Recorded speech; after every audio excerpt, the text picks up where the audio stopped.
नमस्कार प्रिय विद्यार्थियों, आज का जो हमारा टॉपिक है धातु और अधातु, मेटल एंड नॉन मेटल। इसके 15 क्वेश्चन लेके आई हूँ मैं। शायद ही इससे बाहर आपके कोई क्वेश्चन जाएगा। शुरू करते हैं आज की वीडियो को। क्वेश्चन नंबर फर्स्ट है आपका, लोहे को संक्षारित होने से बचाने के लिए उसकी सतह पर किसका लेप चढ़ाना चाहिए या लाभकारी होता है। तो सबसे पहले हम बात करते हैं संक्षारण क्या होता है। संक्षारण किसी भी पदार्थ पर काली परत या भूरी परत चढ़ जाती है, उसे संक्षारण कहते हैं। संक्षारण के कारण किसी भी पदार्थ की लाइफ साइकिल है वो कम हो जाती है, जिसके कारण वो पदार्थ ज़्यादा टाइम तक सर्वाइव नहीं कर पाता है। इसीलिए लोहे को संक्षारण से बचाने के लिए, लोहे को जल्दी खराब ना होने से बचाने के लिए हम किसका प्रयोग करते हैं। तो इसका सही उत्तर होता है यद्यश्म लेपन। यद्यश्म लेपन एक ऐसी प्रक्रिया है जिसके ऊपर हम लोहे के ऊपर जिंक की परत चढ़ाते हैं, जस्ते की परत चढ़ाते हैं, जिससे लोहा संक्षारण से बच जाता है।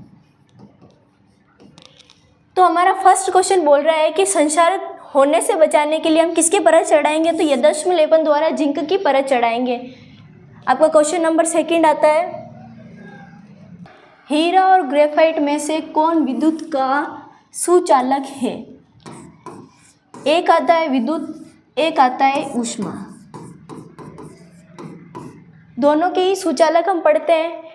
हीरा और ग्रेफाइट दोनों ही कार्बन के अपरूप है। हीरा तो है ऊष्मा का चालक और ग्रेफाइट है विद्युत का चालक। तो हमें विद्युत का पूछा है, तो विद्युत का सुचालक कौन है, तो विद्युत का सुचालक हो जाता है ग्रेफाइट। और हम बात करें ग्रेफाइट सुचालक होता क्यों है। कार्बन के साथ में जब ग्रेफाइट कार्बन का सुचालक है, अपरूप है, तो कार्बन के साथ ग्रेफाइट के अंदर परमाणु खुला हुआ रहता है, जिसके कारण परमाणु के अंदर एक इलेक्ट्रॉन पाया जाता है जो किसी के साथ में बंध नहीं बनाता है। इसके कारण ग्रेफाइट विद्युत का सुचालक है। और हीरे के अंदर कोई भी इलेक्ट्रॉन मुक्त नहीं होता है, इस वजह से ये विद्युत का सुचालक नहीं होता है। ये आता है आपका विद्युत और ऊष्मा का चालक, सुचालक, कुचालक। तो हमें पूछा गया है कि हीरा और ग्रेफाइट में से विद्युत के चालक कौन है। ये आगे निकल गया था, हम इसे वापस लाते हैं। ये आता है आपके सेकंड क्वेश्चन, हीरा और ग्रेफाइट में से कौन विद्युत का सुचालक है। तो विद्युत का सुचालक होता है आपके ग्रेफाइट। तो इसका ऑप्शन नंबर सी राइट हो जाता है। बढ़ते आगे वाले क्वेश्चन की ओर। क्वेश्चन नंबर थर्ड है आपका, लोहे का परमाणु क्रमांक है। लोहे आपके 9th क्लास में आवर्त सारणी थी, उसमें से ये टॉपिक आया है आपके। इस चैप्टर में भी है आपके लोहे का परमाणु क्रमांक। लोहे का परमाणु क्रमांक होता है 26 और इसका Fe, इसे किस से दर्शाते हैं, Fe से। आगे बढ़ते हैं क्वेश्चन की ओर। क्वेश्चन नंबर 4 है, बॉक्साइट निम्न में से किस धातु का अयस्क है। तो बॉक्साइट होता है एल्यूमिनियम का अयस्क होता है। आगे बढ़ते हैं क्वेश्चन की ओर। क्वेश्चन नंबर 5 है आपका, जस्ता और तनु HCl के अभिक्रिया से निम्न में से कौन सा गैस बनता है। तो एक है आपके अम्ल प्लस धातु दे रखी आपको जस्ता।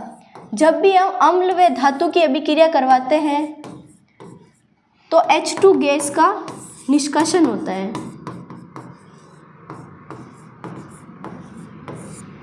तो हमें पूछा गया है जस्ता की एक धातु है और तनु HCl ये एक अम्ल है, के अभिक्रिया से निम्न में से कौन सा गैस बनता है। तो हमने पढ़ा है कि जब भी हम अम्ल की धातु के साथ में अभिक्रिया कराते हैं तो H2O गैस निकलती है। तो हम इन 4 ऑप्शन में से देखते हैं तो हमारे पास सी ऑप्शन में लिखा हुआ H2 गैस, तो ये आपका ऑप्शन नंबर सी राइट होता है कि जस्ता और तनु HCl के साथ अभिक्रिया करवाने से H2 गैस बनती है। आगे बढ़ते हैं क्वेश्चन की ओर। क्वेश्चन नंबर 6 आपका निम्न में से किस चाकू से काटा जा सकता है? ऐसी कौन सी धातु है जिसे हम चाकू से काट सकते हैं? तो आपके जो चाकू से काट सकते हैं, हम चाकू से काट सकते हैं Ca यानी कि कैल्शियम को।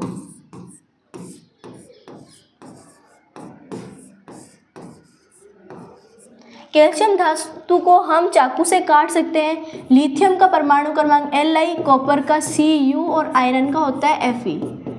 हम कॉपर के अलावा और भी धातु है जिन्हें चाकू से काट सकते हैं, जैसे कि सोने जैसी धातु को भी हम चाकू से काट सकते हैं। आगे बढ़ते हैं क्वेश्चन की ओर।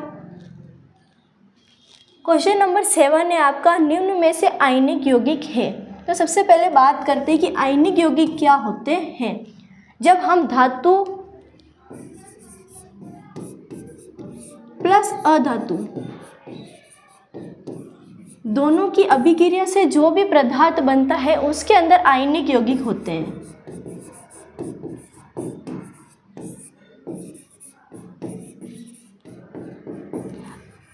आयन का मतलब ही होता है कि जिसमें प्लस और माइनस चार्ज दोनों ही साथ साथ में हो।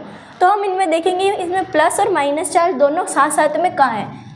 तो आपका आता है CaCl2, कैल्शियम है आपके प्लस में और Cl है माइनस चार्ज के अंदर। कैल्शियम 2+ के चार्ज में यहाँ पे है, इसीलिए कैल्शियम को हमने 2 के चार्ज में यहाँ पे जोड़ा है, 2 जोड़ दिए कैल्शियम। तो हमारे पास आता है आयनिक यौगिक है। निम्न में से आयनिक यौगिक आता है आपके पास CaCl2। आगे बढ़ते हैं क्वेश्चन की ओर। क्वेश्चन नंबर 8 है आपका निम्न में से उपधातु है। तो निम्न में से उपधातु का मतलब होता है, सबसे पहले देख लेते हैं हम मेन टॉपिक ही अपना उपधातु कि उपधातु होता क्या है। तो उपधातु के कैरेक्टर्स होते हैं कि जिनमें धातु भी हो, कुछ लक्षण वे धातु के दर्शाते हैं और कुछ उप अधातु के। दोनों के ही लक्षण अगर प्रकट हो रहे हैं तो वे पदार्थ उपधातु कहलाते हैं। ये आपके समूह 11 के अंदर होते हैं। तो हमें इसमें से देखना है कि इन सब में उपधातु है कौन। तो Sb ये आपकी होती है उपधातु। और ये याद रखना कि उपधातु कहते किसे हैं, तो धातु और अधातु दोनों ही लक्षण जिसके अंदर दर्शाते हैं वे उपधातु होती है। आगे बढ़ते हैं क्वेश्चन की ओर। नंबर 9 आपका वापस रिपीट हो गया है। लोहे को संक्षारित होने से बचाने के लिए उसकी सतह पर किसका लेप चढ़ाना चाहिए या लाभकारी होता है? तो ये होता है आपका यदश्म लेपन, जिस पे अपन जिंक की परत चढ़ाते हैं। आगे बढ़ते हैं क्वेश्चन की ओर। क्वेश्चन नंबर 10 है आपका जब NaOH और जिंक अभिक्रिया करता है तो कौन सा यौगिक बनता है? तो आपके NaOH प्लस जिंक। NaOH को हम 2 की मात्रा में लेंगे, यानी कि 2 NaOH के मॉलिक्यूल लेंगे तो ये क्या बनाएगा? Na2 जिंक प्लस O2 और H2 यानी कि सोडियम जिंकेट।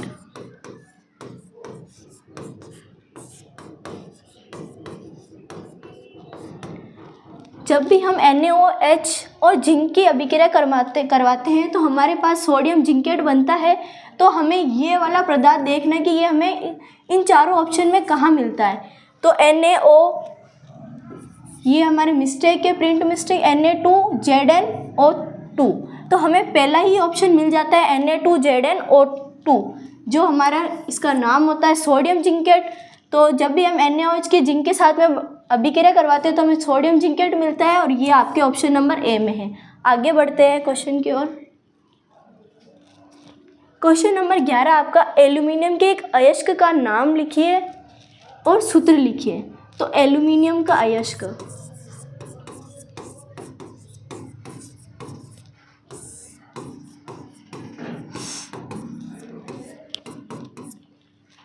पहले भी पढ़ चुके हैं कि एल्यूमिनियम का अयस्क क्या होता है, तो वो होता है बॉक्साइड।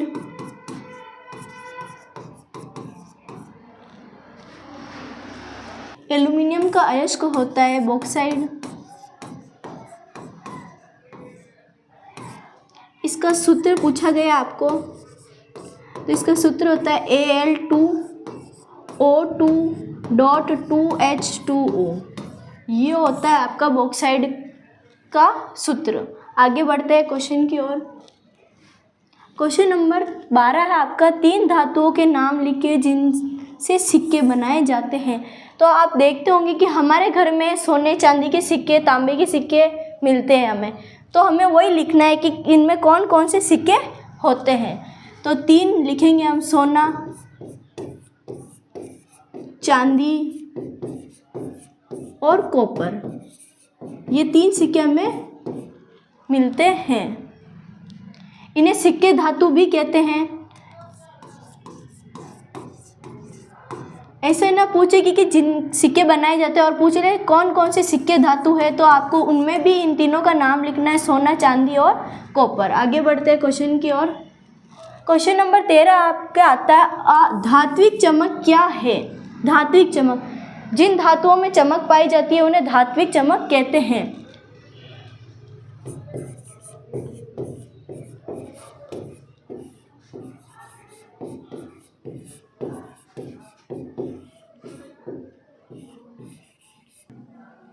जिन धातुओं में चमक होती है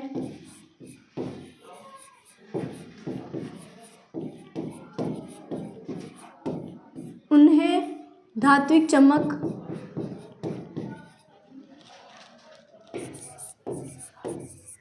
धातु कहते हैं।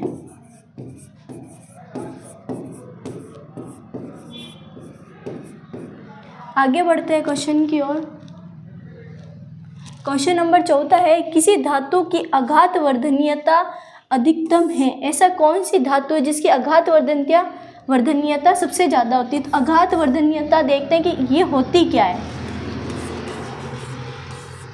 जिस धातु को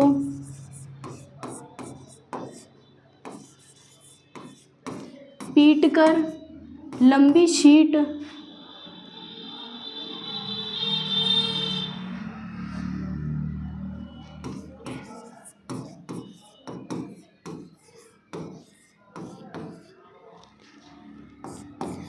शीट में परिवर्तित कर सकते हैं।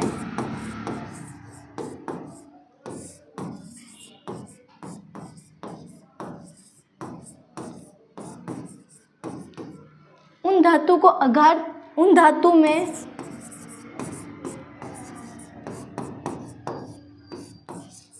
आघात वर्धनीयता का गुण पाया जाता है।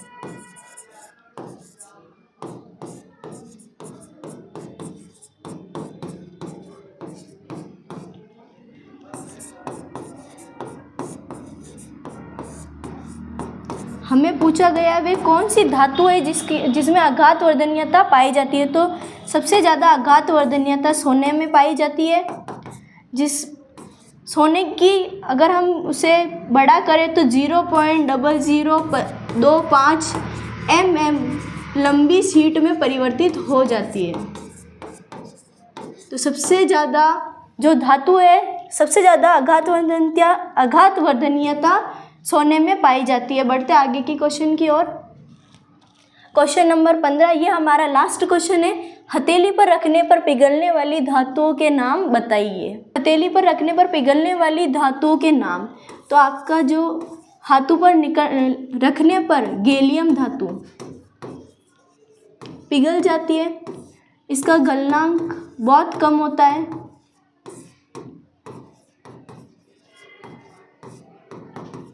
(29.67 डिग्री सेंटीग्रेड होता है। ये मानव शरीर का तापमान होता है 37 डिग्री सेल्सियस। तो हमारी जब हथेली पर इस गैलियम धातु को रखा जाता है तो ये पिघल जाती है। यही होता है आपका लास्ट क्वेश्चन। इसके साथ समाप्त करते हैं हम आज की वीडियो को। आशा करते हैं आपको आज की हमारी वीडियो पसंद आई होगी। इसी प्रकार हमें सपोर्ट करें और हमारे वीडियो को लाइक, शेयर एंड सब्सक्राइब करें। धन्यवाद।